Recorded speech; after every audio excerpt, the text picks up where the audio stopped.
The thermometer outside Fergus McTavish's cabin read 43 degrees below zero on the morning of January 9, 1869. But inside his peculiar round structure, he sat comfortably in his shirt sleeves, watching steam rise from his coffee. Across the Montana Territory, men were freezing to death in their own cabins, despite burning every stick of furniture they owned. But Fergus's fire had burned low hours ago, and the walls still radiated warmth like they'd stored the heat and refused to let it go. Before we continue, drop a comment telling us where you're watching from, and if stories of forgotten frontier ingenuity move you, hit that subscribe button, because what Fergus discovered about building with earth and circles would save dozens of lives before that brutal winter ended.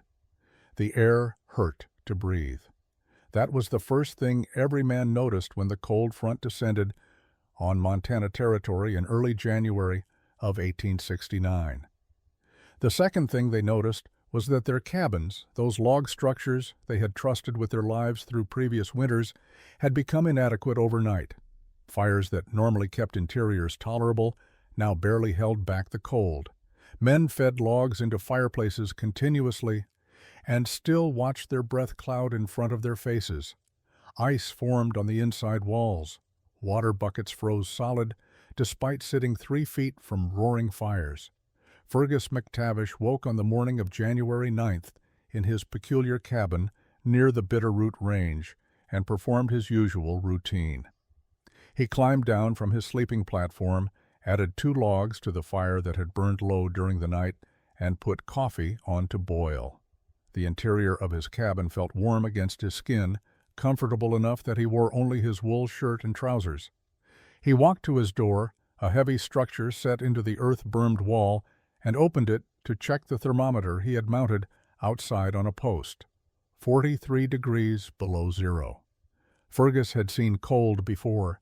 Every man who spent winters in the northern Rockies understood cold as an adversary, something to respect and prepare for.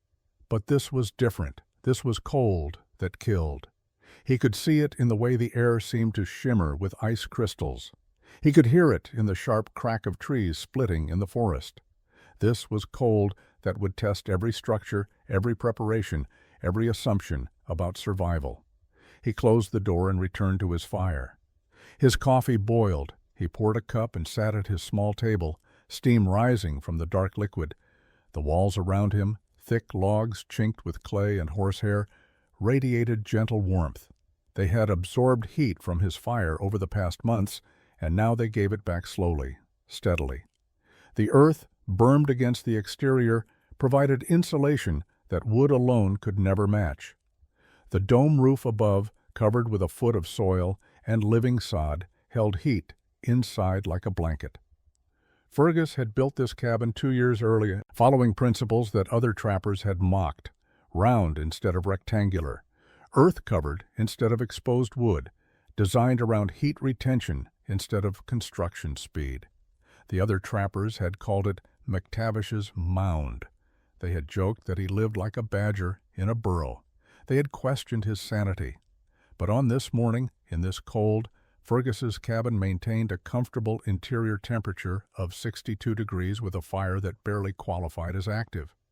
Somewhere out in the territory, in rectangular cabins with corner joints and exposed log walls, men were burning everything they could find, and still freezing. The story of how Fergus came to build his impossible round earth cabin begins not with innovation, but with death. It begins in the winter of 1866, when Fergus learned that traditional wisdom could kill you, and that survival sometimes required abandoning everything you thought you knew about shelter. The winter of 1866 started like any other for Fergus McTavish and his trapping partner, Duncan McLeish. They had built their cabin in October near a tributary of the Bitterroot River, a standard rectangular structure that took them 5 days to complete. 4 walls of notched logs, a peaked roof covered with bark and poles, 1 door, 1 small window, and a simple stone fireplace. It was adequate. It had always been adequate. Duncan was a Scotsman, like Fergus, 10 years older, with experience trapping in the Rockies going back to 1853. He had survived 13 winters in the mountains. He knew how to read weather, how to preserve meat, how to find game when snow covered everything. He was competent and careful. Those qualities should have been enough. December brought cold that descended in waves. The first wave hit in early December, temperatures dropping to 20 below zero. Fergus and Duncan kept their fire burning continuously. The cabin held heat reasonably well. They were uncomfortable, but safe. The cold broke after 4 days. They restocked their firewood supply and continued checking their trap lines. The second wave arrived on December 18th. This one was worse. 30 below zero, wind that found every gap in their chinking. They stuffed rags into cracks between logs. They hung blankets over the window. They kept the fire roaring. The cabin temperature dropped anyway. They could see their breath inside. Water froze in cups. They wore every piece of clothing they owned and still felt cold seeping into their bones. On the night of December 22nd, Duncan went to sleep on his bunk fully dressed, wrapped in 2 blankets and a buffalo robe. Fergus took the first watch, keeping the fire fed.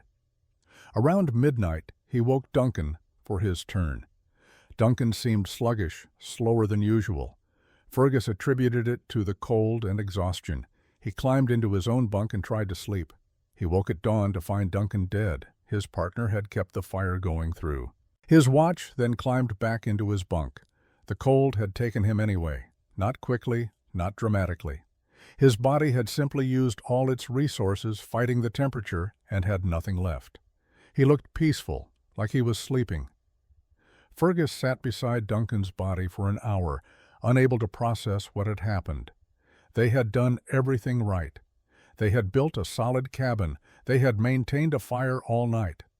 They had prepared for winter exactly as experienced trappers were supposed to prepare. And Duncan had frozen to death inside their shelter anyway.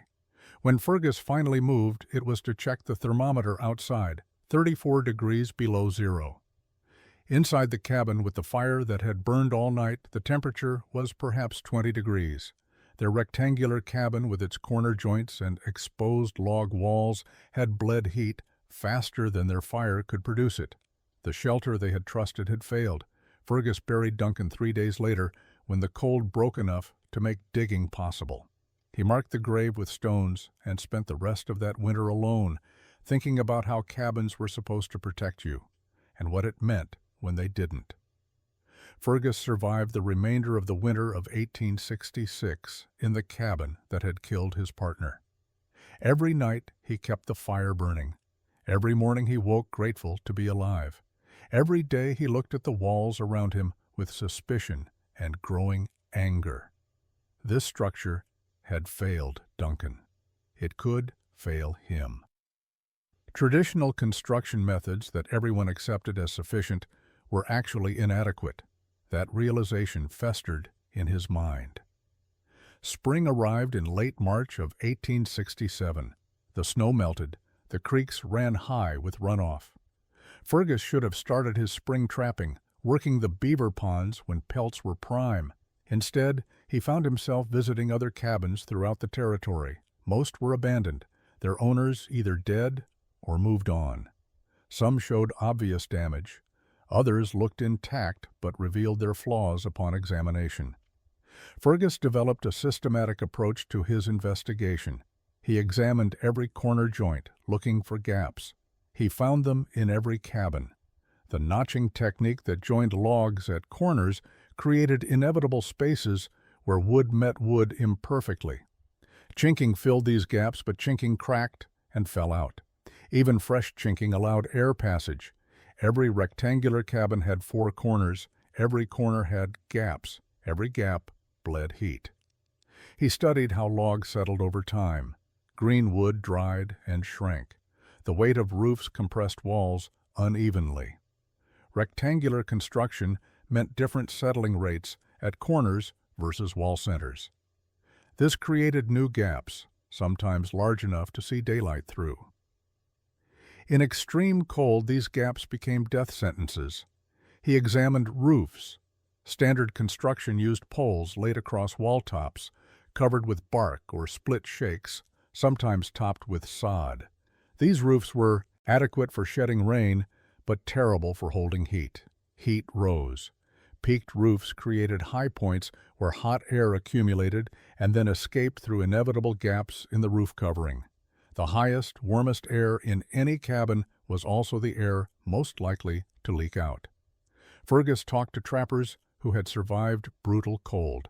They described the same experiences: fires that roared but didn't warm, corners that stayed frozen, nights spent huddled as close to flames as possible without catching fire, mornings when water buckets had frozen solid despite being indoors. One trapper named William Cotter described burning his furniture, then his spare snowshoes, then boards pulled from his own floor and still nearly freezing. "I had a fire hot enough to cook on," Cotter said, "and I could still see my breath 6 feet away." A pattern emerged from Fergus's investigation. Rectangular cabins had fundamental design flaws. 4 corners created 4 weak points. Straight walls with peaked roofs created uneven heat distribution. Hot air accumulated high and escaped. Cold air settled low and stayed. Fires had to work against geometry itself. The harder you heated a rectangular cabin, the more heat escaped through all its vulnerable points. Fergus returned to his own cabin in May and sat inside, studying the space with new understanding. The fireplace occupied one corner. Heat radiated outward, but couldn't reach the far corners efficiently. The peaked roof created a triangular space above him, filled with hot air that provided no warmth to his body. The 4 corners created dead zones where cold air pooled. Everything about standard cabin construction worked against heat retention, and everyone built this way because everyone had always built this way. Summer of 1867 brought Fergus to the trading settlements with his furs. Most trappers sold their catch quickly and spent money on whiskey, women, and supplies before returning to the mountains. Fergus sold his furs and then did something unusual. He stayed. He watched people build things. He asked questions. He studied structures with the intensity other men reserved for poker or drinking. In Helena, he watched masons constructing a well. The structure was circular, stones laid in concentric rings descending into the earth. The mason, a German immigrant named Klaus, explained that circles distributed weight evenly. No corners meant no weak points. "A square well collapses," Klaus said. "A round well stands forever." Fergus watched Klaus work for 3 days, noting how each stone supported those around it. The circular pattern created inherent strength. Load distributed 360 degrees instead of concentrating at 4 corner joints. The geometry itself provided structural integrity. At a grain storage facility outside Fort Benton, Fergus observed cylindrical silos under construction. The builder, a man from Ohio, explained that round structures enclosed maximum volume with minimum surface area.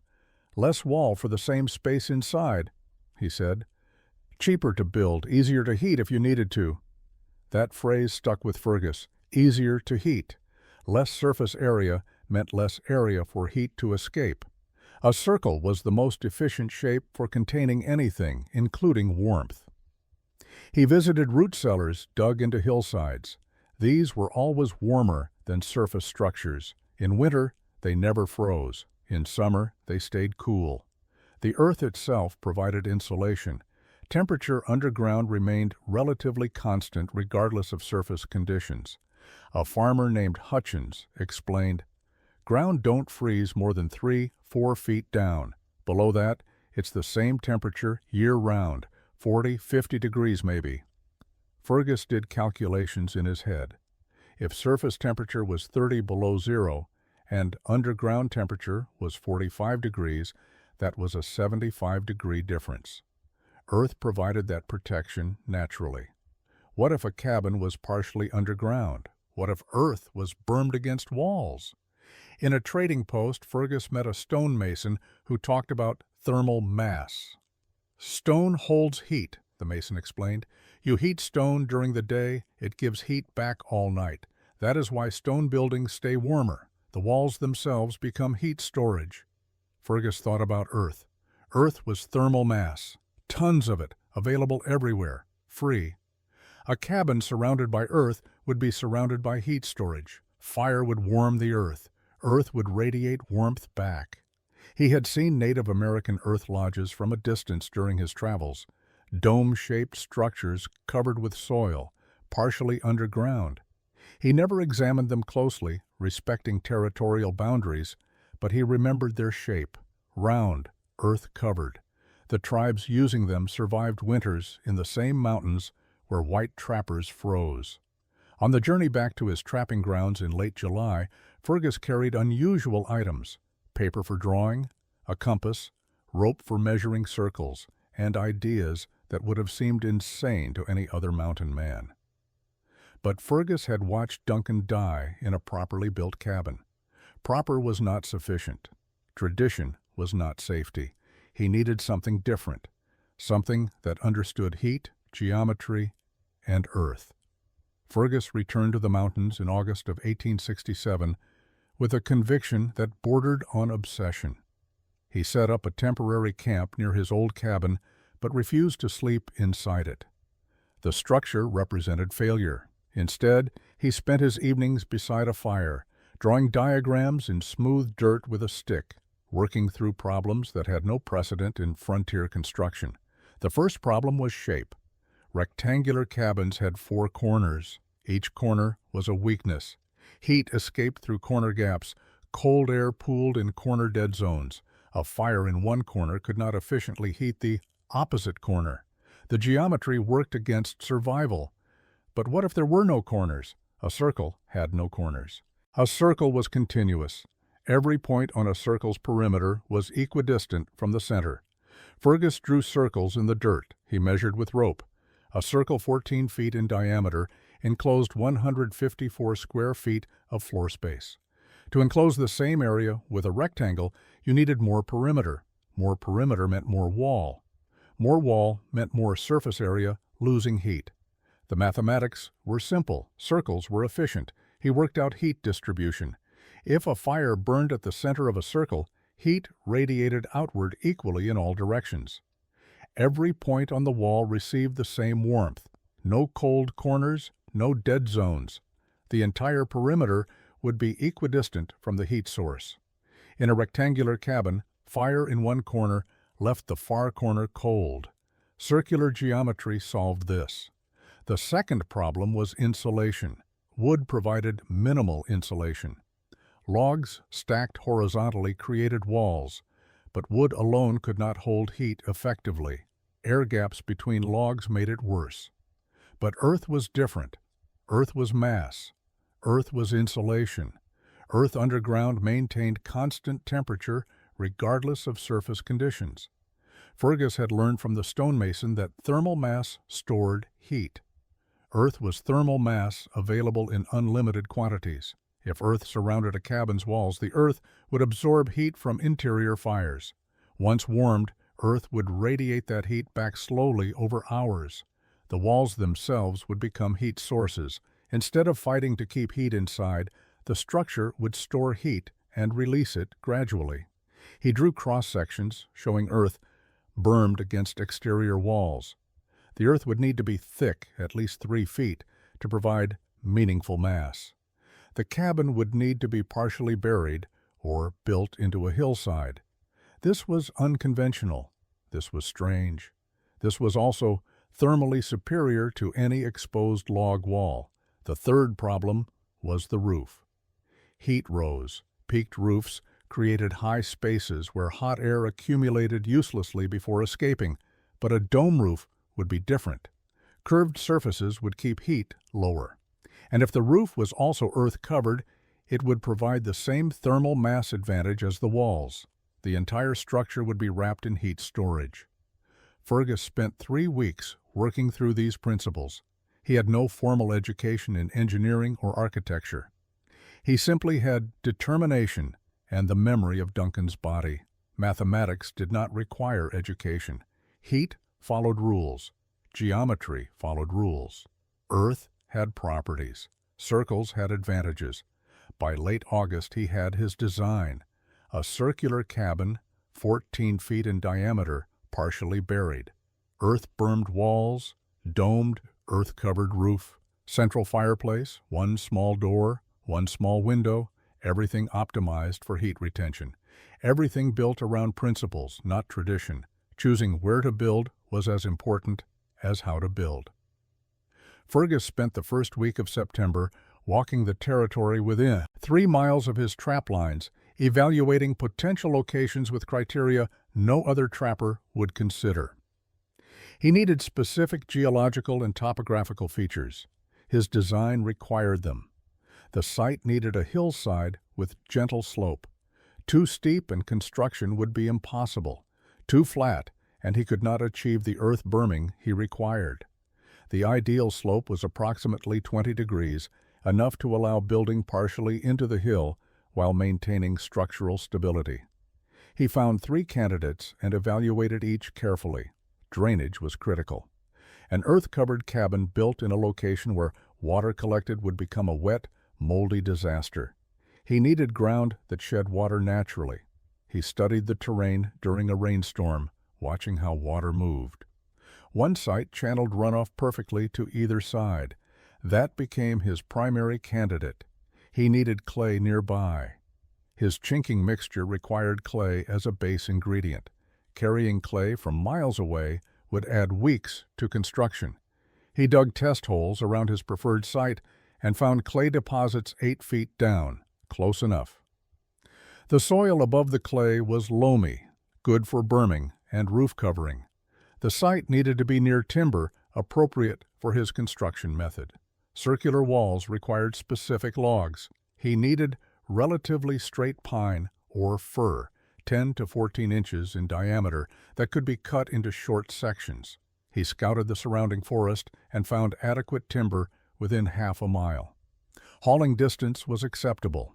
Water access mattered, but was secondary.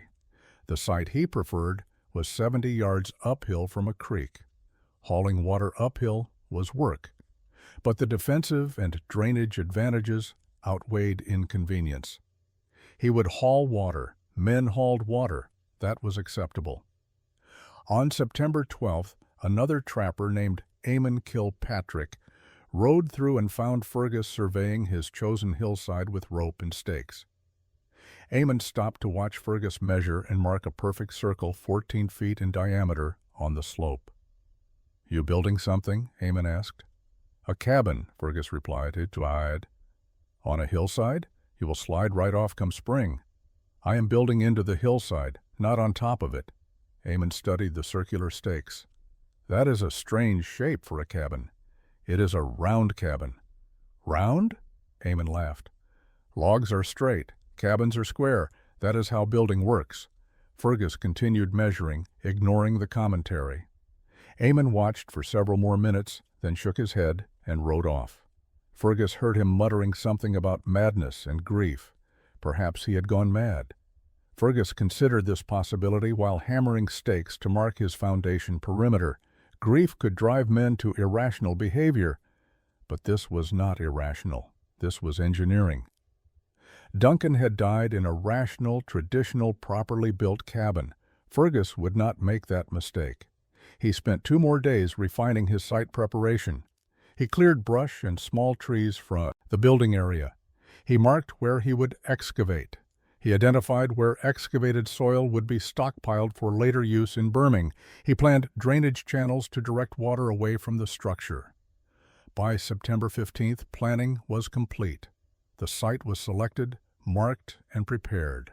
Fergus had his design, his location, and his determination. He had 3 months before serious cold arrived. He picked up his shovel and began digging. Excavation began on September 16th under clear skies. Fergus started at the uphill side of his marked circle, where the slope allowed him to dig into the hillside. The goal was a circular pit, 2 feet deep at the deepest point, tapering to ground level at the downhill edge. This would set half the cabin into the earth while leaving the downhill side accessible for the door. Digging was brutal work. The soil was rocky, full of roots from nearby pines. Fergus used a pickaxe to break ground, then a shovel to remove loosened earth. He worked methodically, following his marked circle precisely. Each foot of progress required an hour of labor. His hands blistered, then bled, then calloused. After 3 days, he had excavated the full circle to 18 inches depth. The hole revealed layers of earth, topsoil, then clay, then rocky subsoil. The clay layer was good. Clay was waterproof. His foundation would sit on clay. He dug another 6 inches, reaching his target depth of 2 feet at the uphill side. Drainage was next. He dug a channel around the uphill perimeter of his excavation, creating a pathway for water to flow around the structure rather than into it. The channel curved along the hillside contour, directing runoff to natural drainage paths 30 feet away. This took another 2 days. On September 22nd, a trader named Callum Drummond came through with supplies heading to outlying camps. He found Fergus standing in his circular pit, surrounded by piles of excavated earth covered in dirt and sweat. "What are you doing?" Callum asked, staring at the hole. "Building a cabin," Fergus said. "That is a hole. It is the beginning of a cabin." Callum walked around the perimeter, examining the circle. "You are building a well?" "A cabin, a round cabin. This is the foundation." Callum was silent for a moment. "You are building a cabin in a hole? Why would anyone build underground?" "Because earth provides insulation and thermal mass. Because underground temperature remains constant. Because Duncan froze to death in a proper cabin, and I will not." Callum's expression shifted from confusion to concern. "Fergus, grief can make men see things differently. Maybe you should partner with someone this winter. I am not mad. I am building intelligently." Callum did not argue further. He offered supplies if Fergus needed anything, then left. Fergus heard him telling his packers that McTavish was digging himself a grave. Fergus returned to work. He gathered river stones from the creek, smooth, rounded rocks, ranging from fist-sized to head-sized. He carried these uphill in a canvas sack, hundreds of pounds, over dozens of trips. His back ached. His legs burned. He kept working. He laid stones across the bottom of his excavation, creating a foundation layer. The stones would prevent ground moisture from wicking upward into his logs. They would provide drainage. They would create a stable base that would not settle unevenly. He fit stones together like puzzle pieces, filling gaps with smaller rocks. The foundation took 4 days. When complete, the bottom of his circular pit was covered with stones mortared with clay. Water would drain through gaps rather than rising into his cabin. It was September 26th. He had spent 11 days on excavation and foundation. His walls had not yet begun. Winter was approaching. Building round walls with straight logs presented a problem no frontier carpenter had solved because no frontier carpenter had attempted it. Standard rectangular construction used long logs notched at corners. Simple, proven, traditional. Fergus's circular design required a completely different approach. He spent 2 days studying his foundation and considering options before beginning the most challenging aspect of his construction. The solution he developed came from watching Klaus the Mason lay circular well stones. Each stone was a small segment of the total circle. Together, many small segments created the curve. Fergus would apply the same principle to logs. Instead of using full-length logs 12 to 16 feet long, he would cut logs into short sections. Each section would be positioned tangent to the circle, creating a faceted approximation of a curve. He selected his first log, a straight pine 14 inches in diameter. Using a crosscut saw, he cut it into sections 4 feet long. Each section became a straight segment that would form part of his circular wall. The shorter the sections, the closer the approximation to a true circle. 4-foot sections meant he needed roughly 11 pieces to complete one ring around his 14-foot diameter foundation. He notched the ends of each section with simple half-lap joints. Each log section overlapped the next by 6 inches. The overlaps were staggered, never aligning vertically between courses. This created a brick-like pattern where joints in one row fell at the centers of pieces in rows above and below. The pattern distributed weight and eliminated continuous vertical gaps. The first course went down slowly. Fergus positioned each 4-foot section carefully, checking that it followed the circular foundation perimeter accurately. He used rope tied to a center stake as a compass, ensuring consistent radius. Each piece needed to be level along its length but also maintain the overall circle. It took him 6 hours to place the first complete ring of 11 sections. Between each log section, he packed his chinking mixture. He had prepared this over the previous week, Clay dug. From nearby deposits, horsehair gathered from a dead elk's hide and pine resin boiled down from sap he had collected. The mixture was tacky, waterproof, and would harden into a seal stronger than traditional mud chinking. He worked it into every gap, ensuring no air passage between log sections. The second course followed the same pattern. Cut sections 4 feet long, stagger the joints, check the radius constantly, pack chinking between pieces. By the end of the first day of wall construction, he had 2 complete rings. His circular wall stood roughly 2 feet high, rising from the stone foundation. Progress was slow. Each course required 11 sections. He needed walls 8 feet high. That meant roughly 24 courses. Over 250 individual log sections to cut, position, and chink. He worked from dawn until dark. His hands became permanent fixtures around his tools. His shoulders ached from swinging the axe and saw. Other trappers passed occasionally. One, a man named Niall Buchanan, watched for 20 minutes before speaking. "This is the strangest thing I have seen," Niall said. "How long have you been at this?"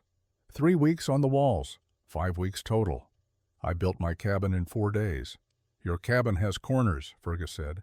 Corners are where heat escapes and where bears break in. This cabin has no corners.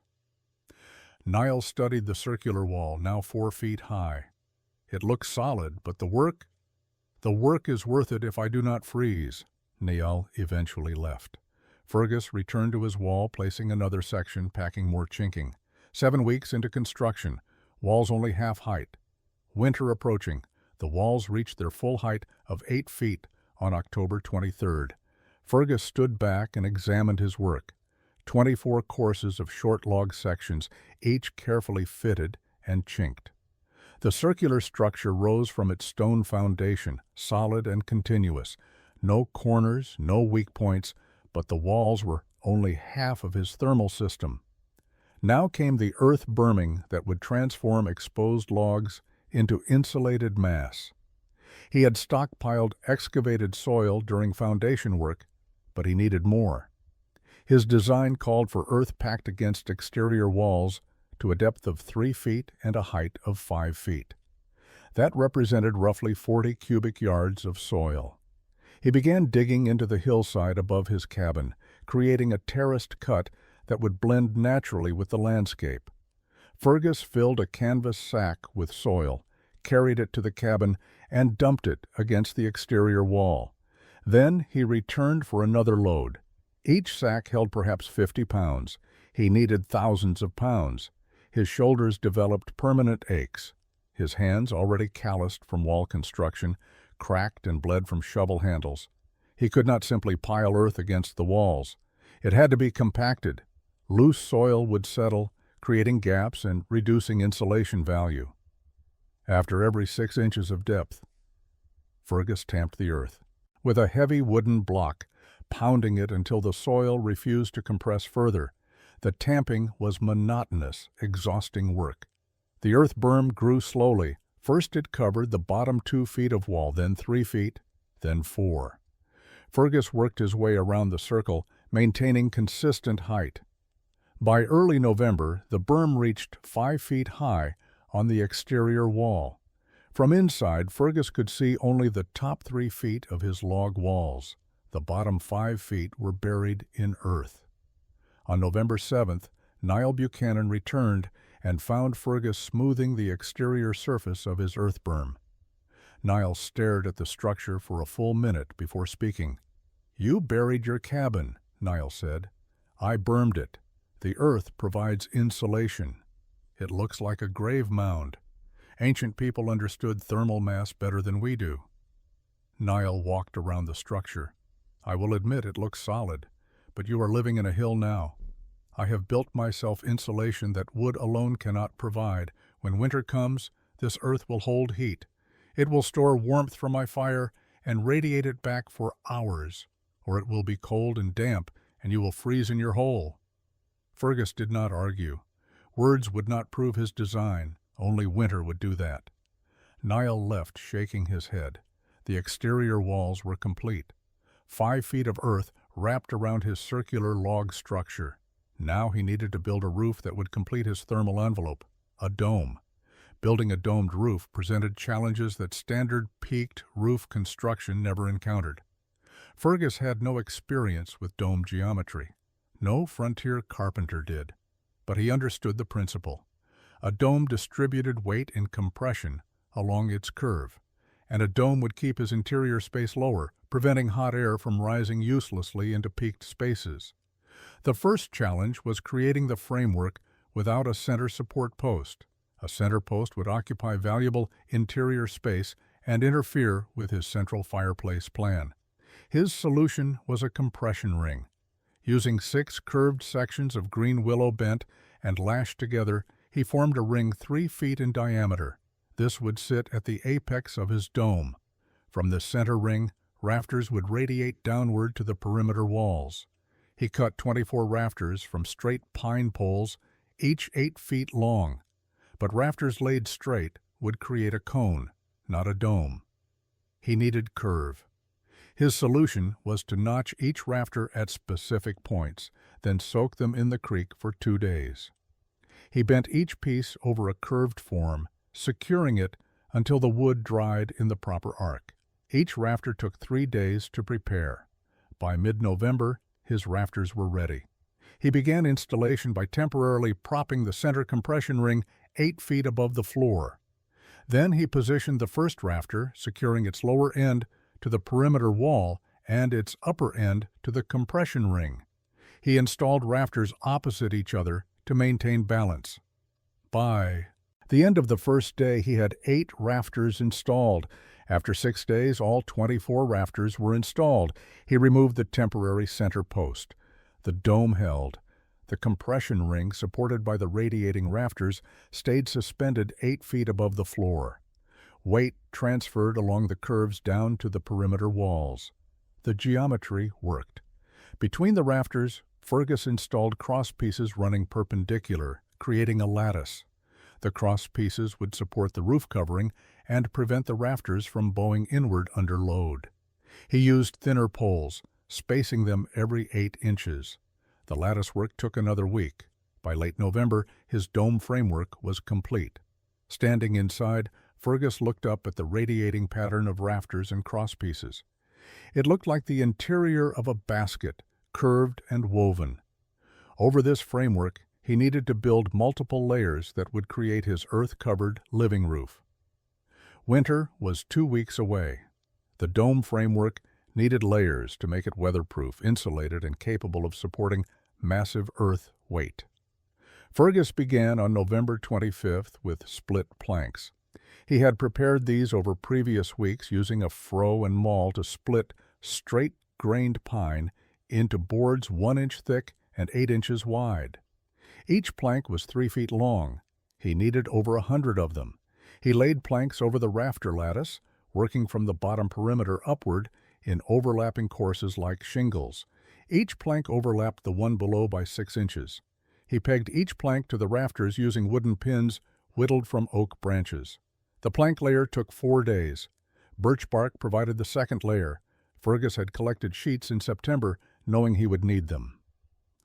Birch bark was naturally waterproof, flexible, and durable. He laid sheets over the planks in overlapping layers, starting at the bottom and working upward. Each sheet overlapped the one below by 8 inches. He used thin willow strips bent to follow the dome curve to hold the bark in place. This layer took 3 days. Over the birch bark, Fergus spread his clay mixture. the same clay horsehair pine resin combination he had used for chinking. Using a trowel, he spread the mixture over the entire bark surface, working it into a layer half an inch thick. The clay would seal any potential gaps. Applying clay to a curved overhead surface was miserable work. The mixture dripped and fell in clumps. His arms ached from the overhead work. The clay layer took 5 days. By December 8th, the dome had 4 layers: rafters, planks, bark, and clay. Now came the heaviest layer, earth. Fergus began carrying soil to the roof. He had built a ramp on the exterior, a sloped earthen walkway that allowed him to reach the dome's lower edge. He carried sacks of soil up this ramp and dumped them onto the clay layer. Then he spread the soil with a rake, creating an even layer. He needed 12 inches of earth over the entire surface. That represented thousands of pounds pressing down on his dome structure. He worked carefully, adding soil gradually and watching for signs of structural stress. The dome held. The compression geometry distributed weight effectively. Over the earth, Fergus laid sod. He cut sections of living grass from the hillside, each piece roughly 1 foot square with roots intact. He positioned these over the soil layer, fitting them together like puzzle pieces. The sod would root into the earth layer, creating a living roof that would prevent erosion and add insulation. By December 14th, his roof was complete, multiple layers creating a thermal mass system identical to his walls. Standing back, Fergus examined his creation. It looked like a hill, a circular earthen mound with a chimney hole at the top. Grass grew on the roof. Snow had begun to fall. It no longer resembled a cabin. Winter had arrived. His shelter was ready. With the structure complete, Fergus turned his attention to the interior systems that would make his earth cabin functional.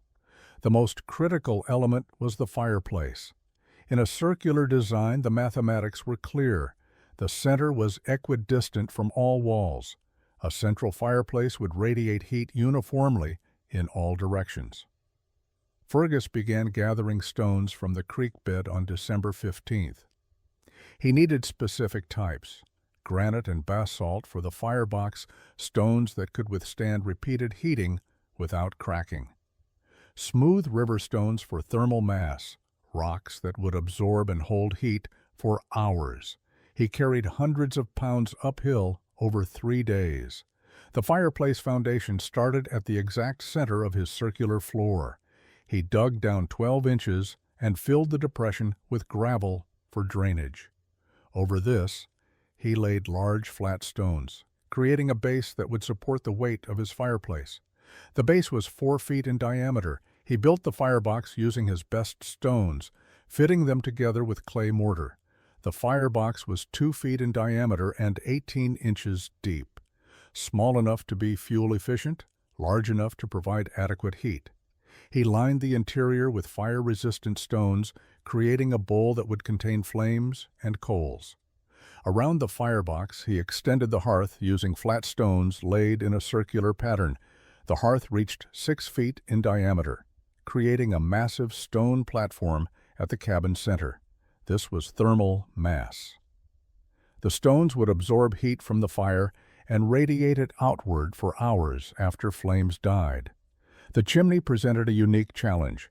Fergus's chimney had to penetrate his dome roof at the apex. He built it stone by stone, creating a circular flue 2 feet in diameter rising from the firebox. At 8 feet height, the chimney reached the dome's center point. He had left a circular opening in the roof structure for this purpose. The chimney passed through, extending another 4 feet above the earth-covered dome.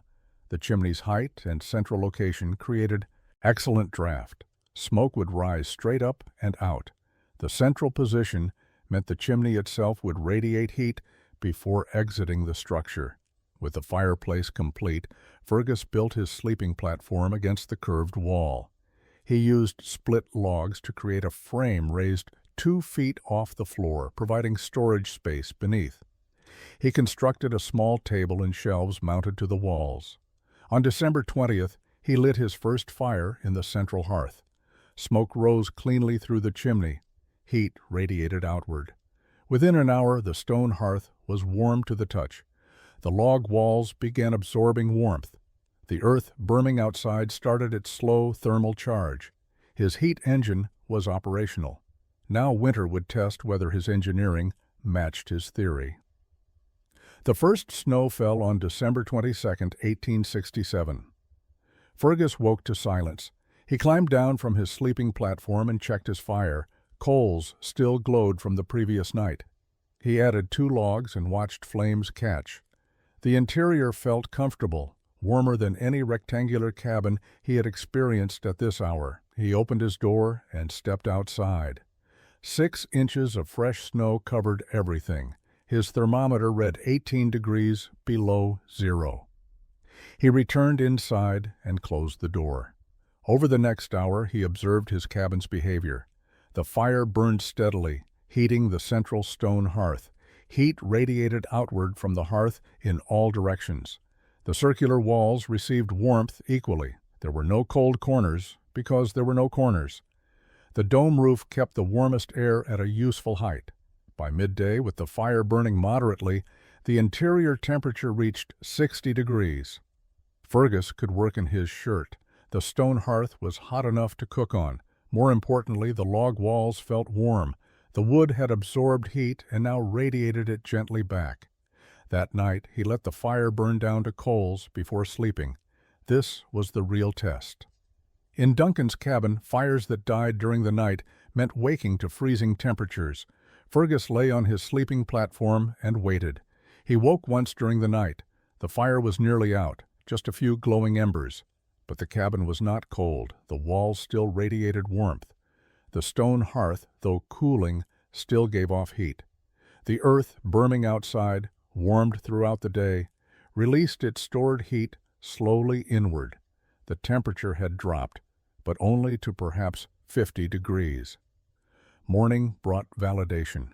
Fergus woke to a cabin that was cool, but not cold. The fire was completely out. Outside, the temperature had dropped to 25 below zero during the night. Inside, the residual heat from his thermal mass system had maintained livable conditions. He restarted his fire easily. Over the next week, as temperatures fluctuated between 0 and 20 below, Fergus refined his understanding of the system. A moderate fire burning for 6 hours during the day provided enough heat.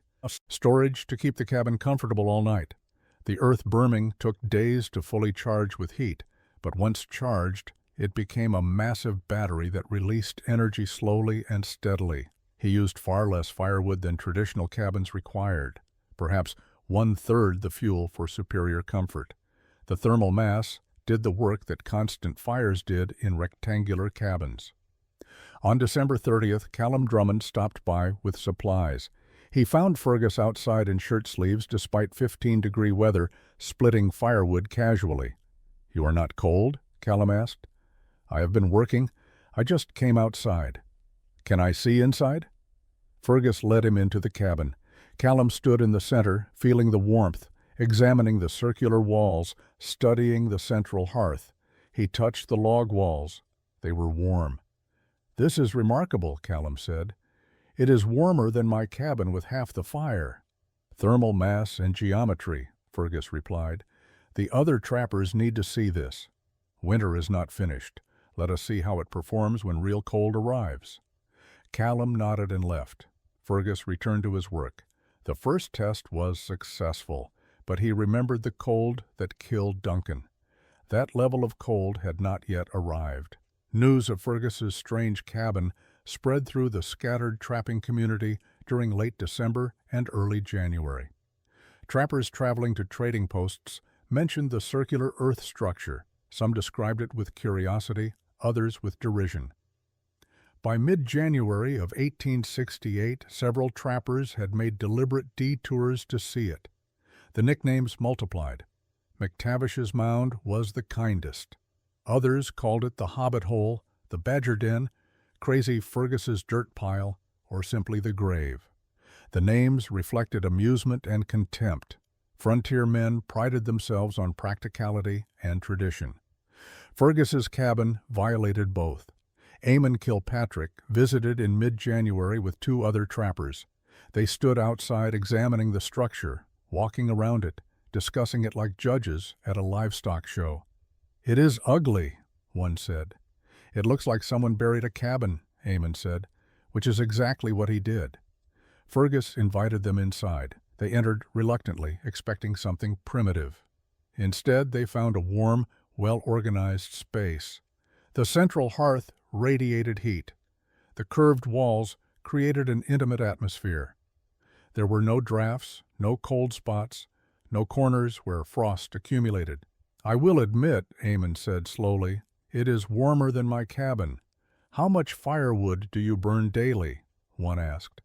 "Perhaps 1/3 of what you burn," Fergus replied. "Impossible.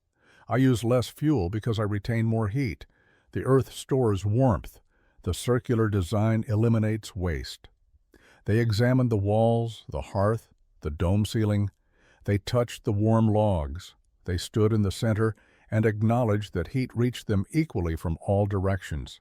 They saw the efficiency, but they could not accept it. "Sure, it is warm now," one said, "but wait until February. Wait until real cold hits. This dirt pile will freeze solid."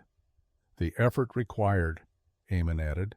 3 months of building for one cabin? That is insane. I can build a proper cabin in 4 days. "Your proper cabin uses 3 times the firewood and is half as warm," Fergus said. "But it looks like a cabin. This is—" "I do not even know what this is." They left shaking their heads. Over the following weeks, others visited.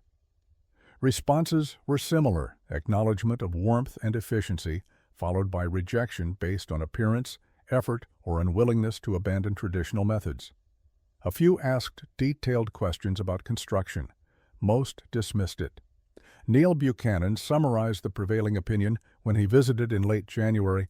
"You have built the warmest grave in Montana, but it is still a grave. No man should live underground like a creature." Fergus did not argue. He had not built his cabin to impress other trappers. He had built it to survive winter. The mockery was irrelevant. What mattered was performance. And as January turned to February and temperatures remained brutally cold, his round earth cabin continued performing exactly as designed. He stayed warm. He used minimal fuel. His thermal mass system worked. The real test, the test that would silence criticism or confirm it, was still coming. The coldest weather always arrived in late January or early February. When it came, the truth would be undeniable. The cold front descended on Montana territory on January 6, 1869. Fergus woke that morning to air that hurt his lungs when he breathed. He knew immediately this was different. This was the cold that killed. He checked his thermometer, 38 degrees below zero. And this was only the beginning. The temperature dropped throughout the day. By evening, it read 41 below. Fergus maintained his fire at a moderate level, not pushing it hard, trusting his thermal mass system. The stone hearth radiated heat steadily. The earth-bermed walls released their stored warmth. The cabin interior remained at 62 degrees. He was comfortable in his wool shirt and trousers. That night, he let the fire burn down to coals as usual before sleeping. Outside, the temperature continued falling. Trees cracked in the forest with sounds like rifle shots. Fergus slept soundly on his platform, wrapped in one blanket. He woke on the morning of January 7th to find his fire completely out. Just cold ash in the hearth. Outside, his thermometer read 43 degrees below zero. Inside, the cabin was cool, but not cold. Perhaps 55 degrees. The thermal mass had carried him through the night. He restarted his fire, and within an hour, the interior was warm again. This pattern continued for 7 days. Each morning brought temperatures between 40 and 45 degrees below zero. Each day, Fergus burned a moderate fire for 6 to 8 hours. Each night, he slept while the fire died. Each morning, he woke comfortable in a cabin that had retained enough heat to remain livable. His firewood consumption was minimal, perhaps 4 logs per day. He was using wood he had cut weeks earlier, a supply he had expected would last 2 weeks. At this rate, it would last 2 months. Meanwhile, across the territory, traditional cabins were failing catastrophically.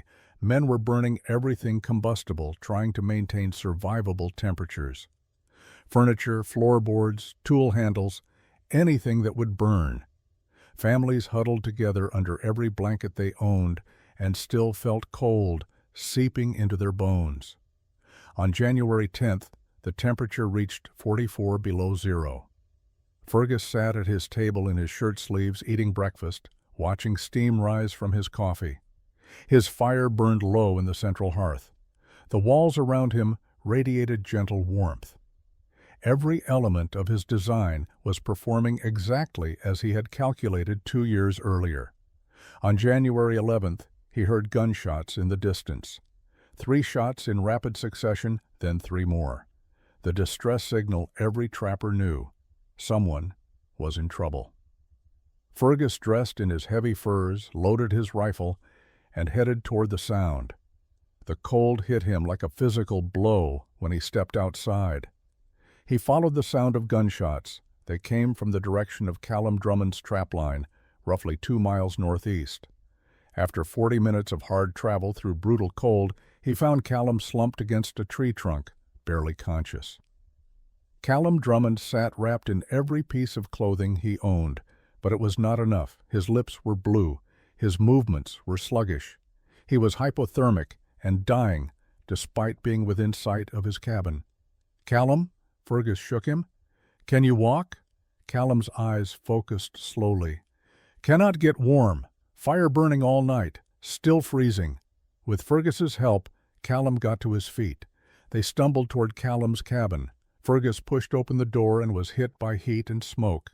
A massive fire roared in the fireplace, consuming logs at an alarming rate. Yet the cabin was barely warm, perhaps 40 degrees despite the inferno. Fergus could see why immediately. The rectangular cabin had gaps everywhere. Corner joints had opened from the extreme cold. Gaps between logs showed daylight. The peaked roof created a space where all the hot air accumulated uselessly. Heat poured out through every seam while cold air poured in through every gap. "You cannot stay here," Fergus said. "Come, my cabin is 2 miles." They began the journey back. It took over an hour, Callum stumbling, Fergus supporting him. The temperature was still 43 below. Every minute outside was dangerous, but Fergus knew his cabin waited. They reached the round earth structure at midday. Fergus opened his heavy door and helped Callum inside. The warmth hit them both. Callum stood swaying in the center, surrounded by heat that radiated from all directions. The temperature was perhaps 65 degrees with only a small fire burning. Fergus helped Callum to the sleeping platform and wrapped him in blankets. He built up the fire slightly. Within minutes, the cabin warmed further. Callum's shivering gradually subsided. Color returned to his face. "How?" Callum asked after an hour. "My fire was 10 times larger. I was freezing. This makes no sense." Fergus explained while preparing food. "Your cabin fights against itself. Rectangular design creates corners where cold pools. Your peaked roof sends hot air upward. Your exposed log walls have no thermal mass. Heat escapes as fast as you produce it. And this cabin? Circular design eliminates cold corners. The dome keeps warm air low. But most importantly, the earth. 3 feet of earth surrounds these walls. The earth absorbed heat over weeks and now releases it slowly. The walls themselves are heat sources." Callum walked around, touching the warm walls, feeling the even temperature. "I have built 4 cabins. They were all rectangular because that is how cabins are built, but they were all wrong. Not wrong for normal winter, wrong for extreme cold. Traditional design has a failure point. How much firewood do you use daily?" 4 logs, maybe 5. I am burning 20 logs daily and still freezing." Callum stayed 3 days while the extreme cold persisted. Each day he observed the system. Small fire during daylight. Fire dies at night. Cabin remains warm through thermal mass. He watched Fergus use minimal fuel while maintaining superior comfort. On January 14th, the temperature rose to 20 below. Callum prepared to return to his own cabin. Before leaving, he asked detailed questions about construction. Fergus answered everything. Knowledge shared was knowledge preserved. "I will rebuild this summer," Callum said. "Will you help?" "Yes," Fergus replied. Spring of 1869 brought survivors to trading posts with stories of the coldest week. The death toll was grim. 19 people had frozen to death across Montana and Wyoming territories. Some died traveling. Others died in their own cabins, despite having fires burning. Among the survivors were men who had visited Fergus's cabin. Callum Drummond told his story repeatedly, freezing despite a roaring fire, then finding comfortable warmth at McTavish's mound with minimal fuel. Other trappers confirmed it. His round earth cabin had maintained livable temperatures when rectangular cabins failed. The mockery stopped. When 19 people die from cold, and one man sits comfortable in a structure everyone called crazy, opinions change rapidly. By late spring, trappers who had dismissed Fergus's design were asking detailed questions. How do you build circular walls? How thick must earth berming be? How do you construct a dome roof? Fergus answered patiently.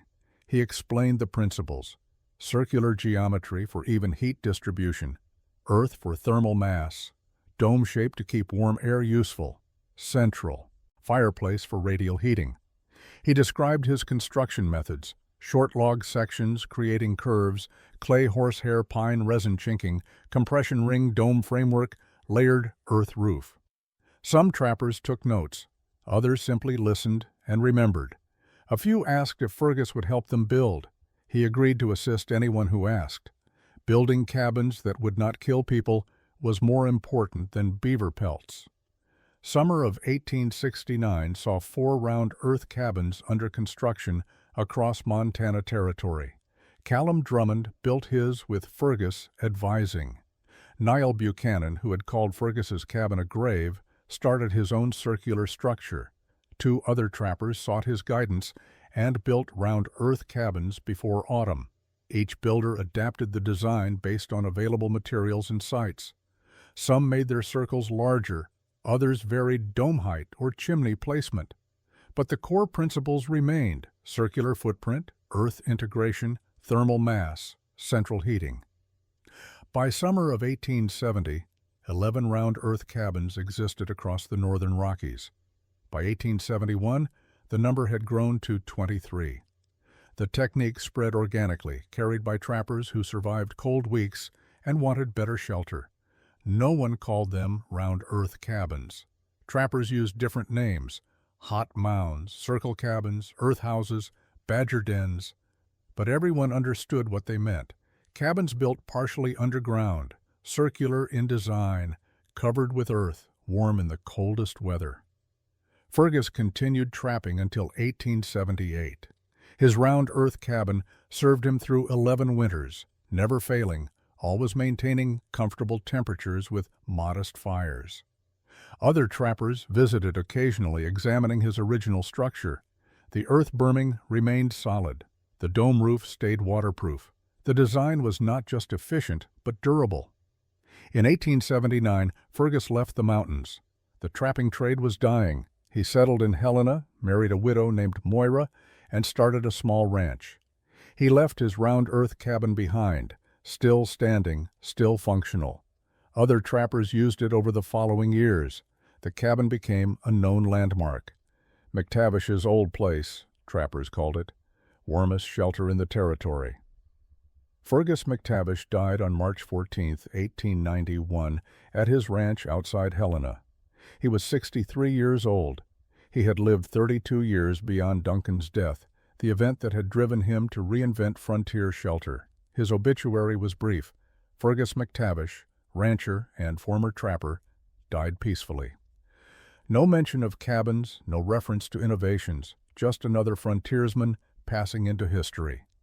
But in the mountains, his legacy persisted in physical form.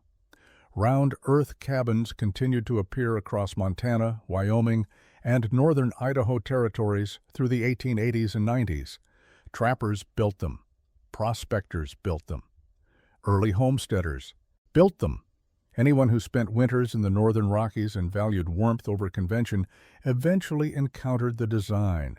The cabins varied in size and detail, but they shared common elements: circular footprints, partial excavation, or earth berming, domed roofs covered with soil and sod, central fireplaces, small windows and doors, every element optimized for heat retention through thermal mass and efficient geometry.